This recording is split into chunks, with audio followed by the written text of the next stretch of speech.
जय हिंद। आपका फिर से अपने YouTube चैनल लक्ष्य साथी पर स्वागत है। इसके अंदर हम देखेंगे गुप्तकालीन जो धर्म था, जैसे कि शैव धर्म, वैष्णव धर्म, बौद्ध धर्म, जैन धर्म, इनसे संबंधित। यह हमारे प्राचीन भारतीय इतिहास की सीरीज नंबर 84 है। इसी के साथ गुप्त साम्राज्य पर पार्ट नंबर 10 है। पहले के पार्ट 9 में, या कहें कि 10 से पहले के जो पार्ट थे, इसके अंदर हमने गुप्त राजवंश के प्रशासन या कहें कि गुप्त शासकों के बारे में देखा था। यह हमारा कंप्लीट रहेगा गुप्तकालीन धर्म के बारे में। तो देखें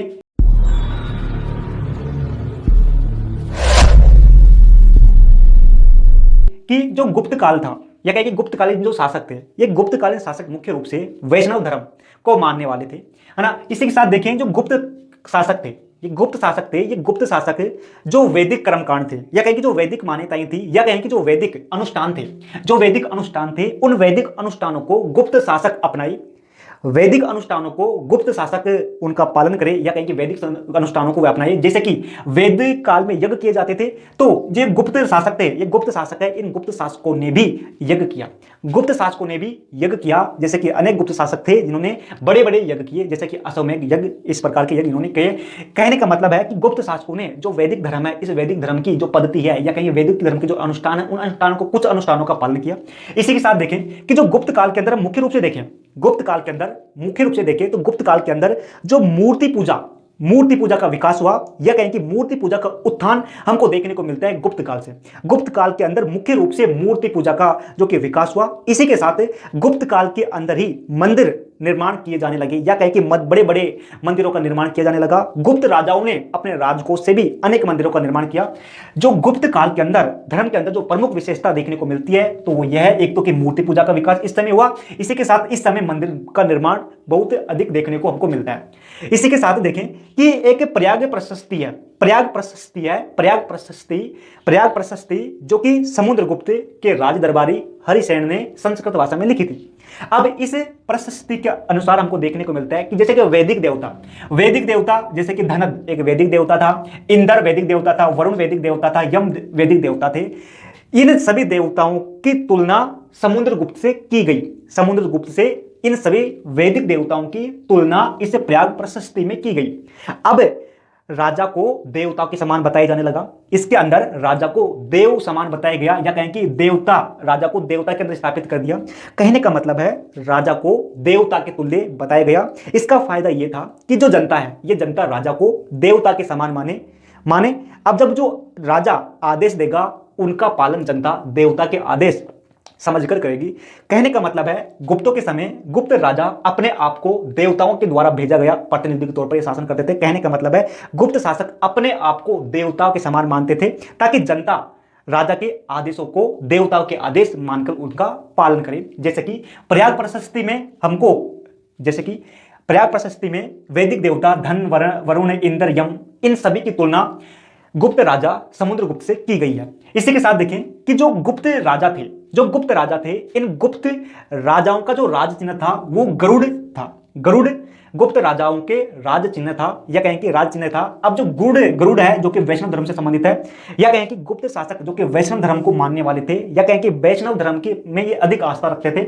इसी के साथ देखें कि वैष्णव धर्म की अधिक आस्था रखते थे। स्कंदगुप्त और कुमारगुप्त ने अश्वमेध यज्ञ भी करवाया था, है ना। ब्राह्मण, या कहें कि इसी समय गुप्तों के समय, या कहें गुप्त साम्राज्य के समय, गुप्त राजवंश के समय ही जो ब्रह्मा विष्णु महेश तीन देवता की एकजुट कर दिया गया। कहने का मतलब है कि पहले इस समय गुप्तों के समय ब्रह्मा विष्णु महेश जो तीन देवताओं का एकत्रित रूप हमको देखने को मिलता है। ब्रह्मा विष्णु महेश, इन तीन देवताओं का एकत्रित रूप हमको देखने को मिलता है, जिसको हम कहते हैं त्रिदेव। इन त्रिदेव की कल्पना जो कि गुप्त काल के अंदर ही की गई। इसी के साथ वैष्णव धर्म और शैव धर्म, यानी कि जो विष्णु के उपासक होते थे, उनको वैष्णव धर्म, है ना। जो शिव के उपासक होते थे, उन्हें शैव धर्म। अब जो गुप्तों के समय है ना, इस वैष्णव धर्म और शैव धर्म, इन दोनों का मिलन हो गया। कहने का मतलब है इन दोनों के अंदर एक कहें कि पहले अलग अलग थे, लेकिन हम इस समय दोनों है ना, जो कि एकजुट समय नहीं हो गए, इनका मिलन यहाँ पर हमको देखने को मिलता है। इसी के साथ अब देखें कि जो गुप्त काल है, इस गुप्त काल के अंदर वैष्णव धर्म, यानी कि जो कि शिव विष्णु के उपासक को जो कि वैष्णव धर्म माना गया। गुप्त काल के अंदर जो गुप्त शासक थे, ये गुप्त शासक विष्णु के उपासक थे, या कहें कि वैष्णव धर्म मानने वाले थे। गुप्त शासक विष्णु के उपासक थे। जो वैष्णव गुप्त काल के अंदर जो प्रमुख देवता है, गुप्त काल के अंदर विष्णु एक प्रमुख देवता बन गया था। इसी के साथ गुप्त शासकों ने परम भागवत की उपाधि भी धारण की। परम भागवत की उपाधि भी गुप्त शासकों ने धारण की, क्योंकि गुप्त शासक उस समय, गुप्त शासक जो कि वैष्णव धर्म की और अधिक प्रभावित थे, या कहें कि वैष्णव धर्म को वो मानने वाले थे। इसी के साथ इसी समय विष्णु तो प्रमुख देवता बन ही गया था। गुप्तों के समय विष्णु जो देवता है, ये विष्णु देवता, विष्णु भगवान जो कि प्रमुख देवता बन गया था। इसी के साथ गुप्तों के समय विष्णु भगवान के साथ लक्ष्मी की कल्पना की गई, या कहें कि विष्णु के साथ लक्ष्मी के प्रथम उल्लेख स्कंदगुप्त के जूनागढ़ अभिलेख में देखने को मिलता है। कहने का मतलब है कि पहले जो विष्णु है, विष्णु अकेला हुआ करता था, लेकिन गुप्तों के समय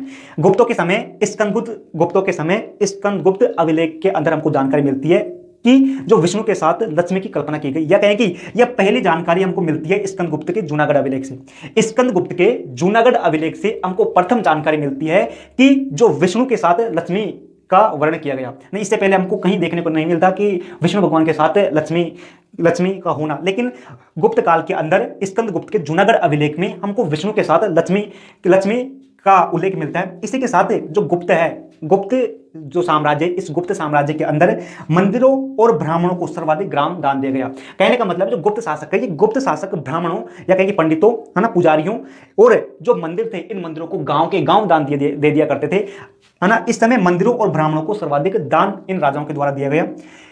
इसी समय जो कि दूसरा प्रमुख जो धर्म था वो शैव धर्म था, यानी कि शिव के उपासकों को शैव धर्म से संबंधित, है ना, जो शिव की उपासना करते हैं वो कुमारगुप्त इसी के साथ कुमारगुप्त के शासनकाल के अंदर, कुमारगुप्त प्रथम के शासनकाल के अंतर्गत बुध, सूर्य, शिव आदि की उपासना की जाती थी। इससे यह माना जाता है कि गुप्त काल के अंदर भले ही वो शिव धर्म, वैष्णव धर्म को मानते हो, या कहें कि परम भागवत धर्म को मानते हो, या कहेंगे विष्णु के उपासक हो, लेकिन इसी समय जैसे कि शैव धर्म, बौद्ध धर्म, जैन धर्म के प्रति भी वो उदारशील थे, या कहें कि इनको भी वो भले ही ज्यादा नहीं मानते हो, लेकिन कुछ हद तक इनके प्रति भी ये उदारशील थे।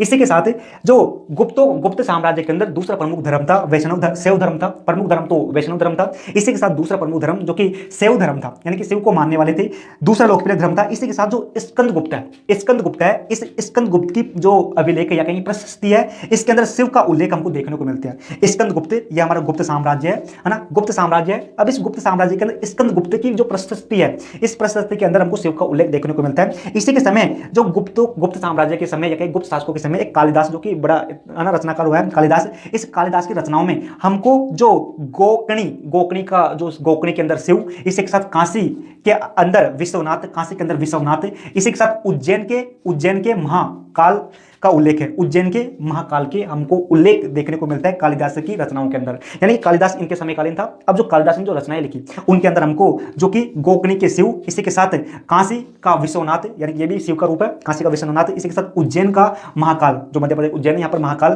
के बारे में जानकारी हमको जो कालिदास की रचनाओं के अंदर देखने को मिलती है। इसी के साथ जो गुप्त साम्राज्य, इस गुप्त साम्राज्य के समय कौशाम्बी में जो कौशाम्बी है, इस कौशाम्बी के अंदर हमको मानव आकार में मूर्तियां शिव की पाई गई है, यानी कौशाम्बी है। इस कौशाम्बी से गुप्तकालीन शिव की मानव आकृति में हमको मूर्तियां मिली है या कहीं की पाई गई है।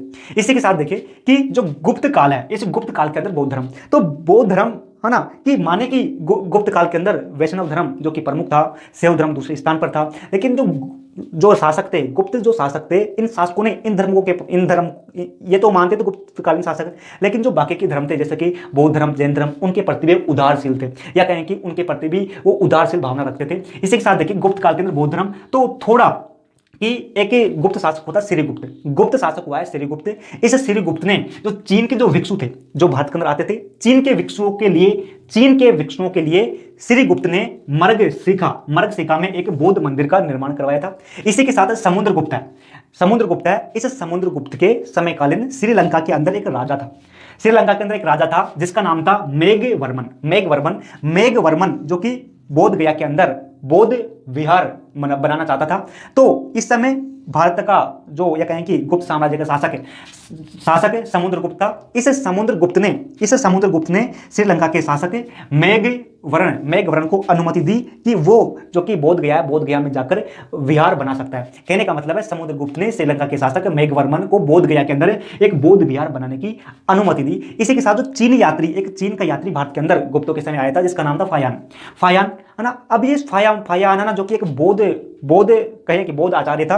फायान जो कि बौद्ध धार्मिक स्थलों को देखने के लिए आया था। इसी के साथ तो इस बौद्ध फायान ने अनेक स्थानों की यात्रा की। तो फायान के विवरणों से पता चलता है कि इस समय बौद्ध धर्म के जो प्रमुख केंद्र थे, ये एक तो कश्मीर था, कश्मीर इस समय बौद्ध धर्म का प्रमुख केंद्र था। अफगानिस्तान है, इसी अफगानिस्तान बौद्ध धर्म का प्रमुख केंद्र था। और पंजाब बौद्ध धर्म का प्रमुख केंद्र था। इसी के साथ जो बौद्ध धर्म से संबंधित जो स्थान थे, जैसे कि वैशाली श्रावस्ती, है ना, जैसे कि वैशाली श्रावस्ती, ये बौद्ध धर्म से संबंधित थे। लेकिन गुप्तों के समय इनका अस्तित्व कम होने लगा, या कहीं कि इनका प्रभाव कम होने लगा, या कहीं कि इनका पतन होने लग गया था। इनका पतन होने लग गया था, जबकि कश्मीर, पंजाब और अफगानिस्तान में बौद्ध धर्म का अधिक विकास हुआ। लेकिन जो बौद्ध धर्म से संबंधित स्थान थे बिहार के अंदर, या कहीं जैसे कि वैशाली श्रावस्ती, इन नगरों का पतन होने लग गया था, है ना।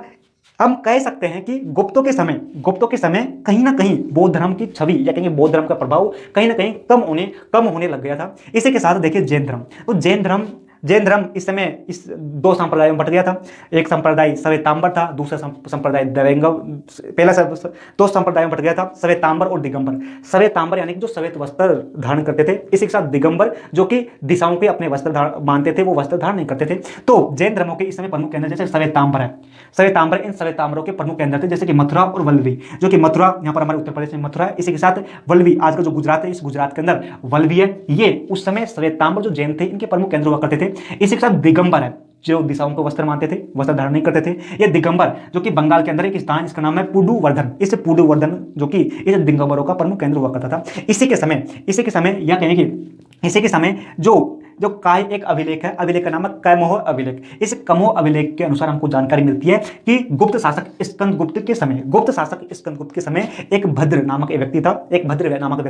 इस भद्र नामक व्यक्ति ने पांच जो जैन तीर्थकर थे, जैसे कि 24 तीर्थकर गए हुए हैं, प्रथम तीर्थकर है ना, फिर अंतिम तीर्थकर जैसे कि महावीर स्वामी, इनमें से 5 तीर्थकरों की मूर्ति की स्थापना एक भद्र नामक व्यक्ति ने स्कंदगुप्त के समय यहाँ पर की थी। इसी के साथ इस गुप्त साम्राज्य के समय ही लगभग 313 ईस्वी में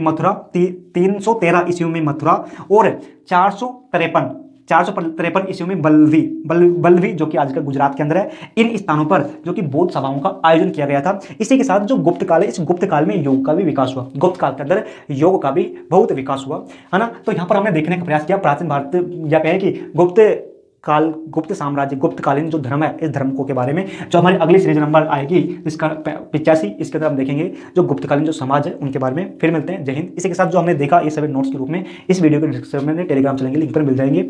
तो कैसा लगा बताना। फिर मिलते हैं, जय हिंद।